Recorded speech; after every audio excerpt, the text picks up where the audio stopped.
I think if this was made post Star Wars, it would have been a completely different movie. Oh, I think this movie is begging for a remake, and I can't believe it hasn't Yeah. been remade, because I think this movie would be fantastic made today.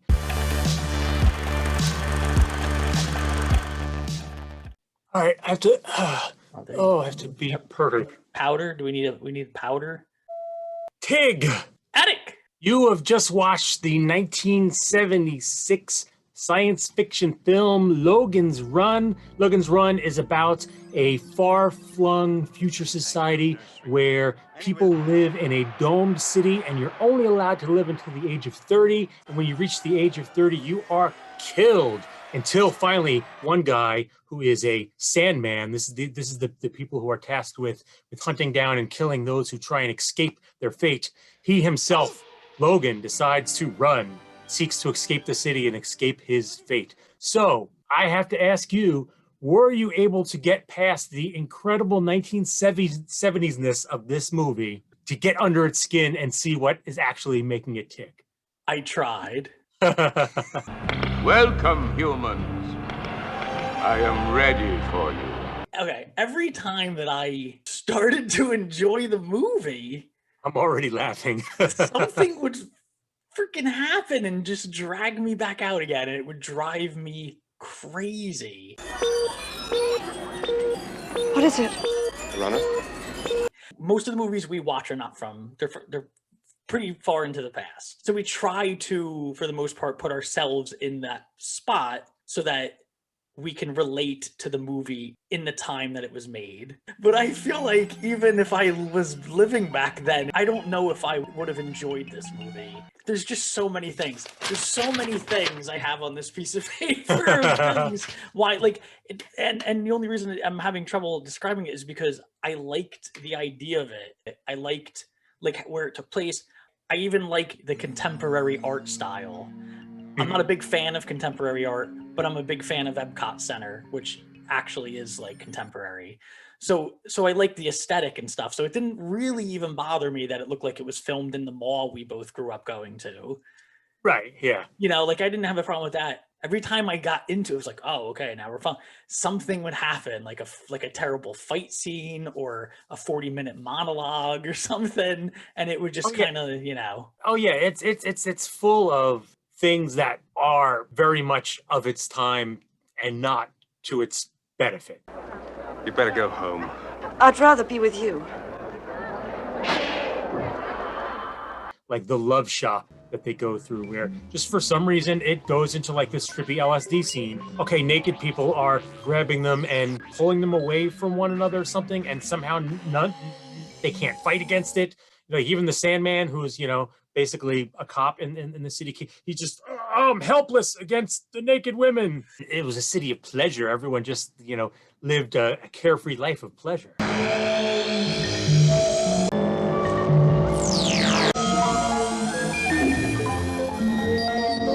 I wish it was a little bit better written. Do you know what I'm saying? Like just the way they went about it just like kind of killed me a little bit. Yeah, certainly in the beginning in particular, a lot of the exposition is really on the nose and clunky, and it's clearly written by a writer who's like, well, I have to explain this to the audience, so these people are going to speak in a very unnatural way in order to get the information across. That's exactly how everything works. Keeps everything in balance. One is terminated, one is born. Simple, logical, perfect. Yeah, this movie's definitely guilty of that, especially in the beginning when they're kind of setting up the premise and making you understand who the Sandmen are and what they do. And Run, runner! Run!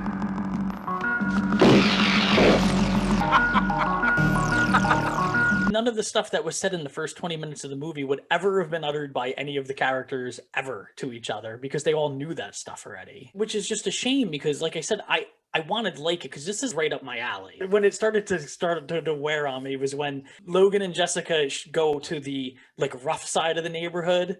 These ruffians show up and they all have knives, and the guy's standing in front of them. And he's like, I'm gonna cut, and he's throwing the knife back and forth, and he's just standing there. yeah, and the acting is totally goofy in that scene. I cut up a Sandman yesterday. You better feel sorry for yourself, Sandman. My time's over. there's a lot of silliness that you have to kind of accept or get through for the movie. I mean, and sometimes there's some really cool concepts that are hidden behind that silliness. For instance, Box in the sort of in the Frozen Cavern. It's a really great concept. This idea that it was this automated system that was there to bring in food and to store and secure food for the city, but it kind of got forgotten and locked behind this wall. There was no longer food coming in from the ocean. So when runners were trying to pass through, Box was like, "Oh, well, this is food. I should freeze them." And that's a cool concept, but Box himself is really silly looking. I'm more than machine or man. Overwhelming, am I not? I just wish they tried harder with those things, because I feel like this movie could have been a really cool classic. And as much as I enjoy this movie and have since I was a kid, it's not that. It doesn't. No. I don't think that it ranks with the great classics.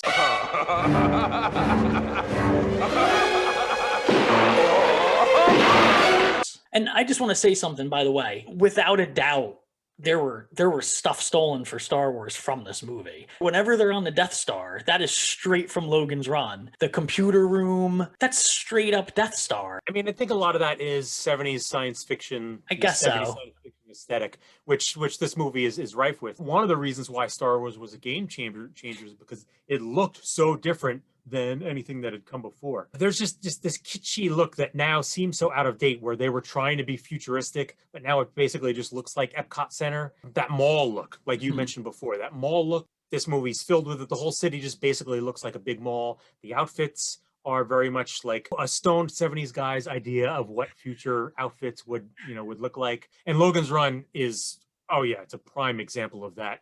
I think there's a lot, at least for me, I think there's a lot to enjoy here. I would love to watch a condensed, like some sort of condensed version of it. Yeah, and to be fair, and I've thought this ever since watching it as, when I was younger. I mean, I could do without the initial carousel scene, which goes on forever.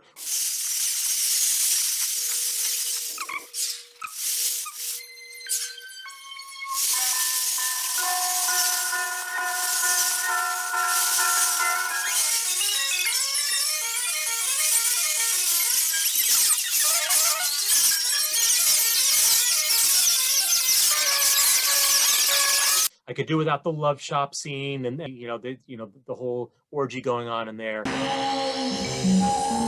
I can do without the scene in the sort of in the bad part of town. On the other hand, coming up on the ruins of Washington, D.C., and the way that was all presented, I thought was terrific. The idea of the old man out there living on a self. That I was gonna say, the part I enjoyed the most was when they got outside, like from when they see the sunset. From that point all the way to the end, I actually enjoyed a lot. Like, I thought that was great, and I was totally into it. You know what the problem is too, I think, is because everything leading up to that point, I kind of already knew what was going to happen, only because there's been so many movies up to this point. It's just like, I just unfortunately live in the future, so I knew where it was going. But once they got outside, I had no clue. So then it became like an enjoyable, like a new story for me. Where'd they go? The Sandman and the Green. Didn't you see them?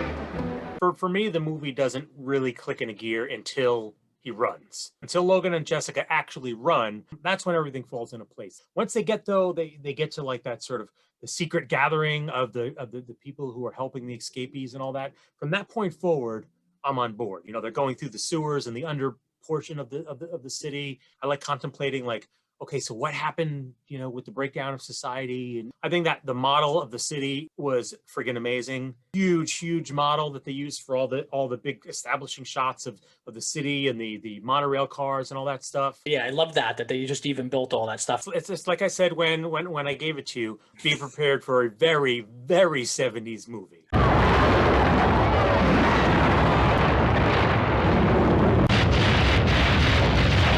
Even the score, which is by the great Jerry Goldsmith, the score goes back and forth between some really good orchestral stuff, especially near the end,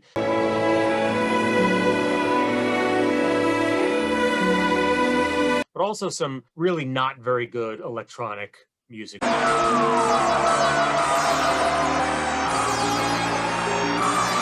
which was very in vogue at the time. Yeah. In science fiction pictures. There were times when I was watching and I was like, oh, this score kind of reminds me of like John Williams.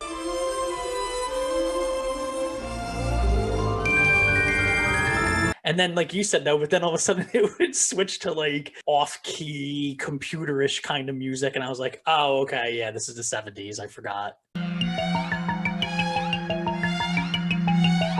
And to be completely fair, I'm for whatever reason not a huge fan of Michael York. I'm not a big Michael York fan either, and I think most of the acting in the movie is at best okay.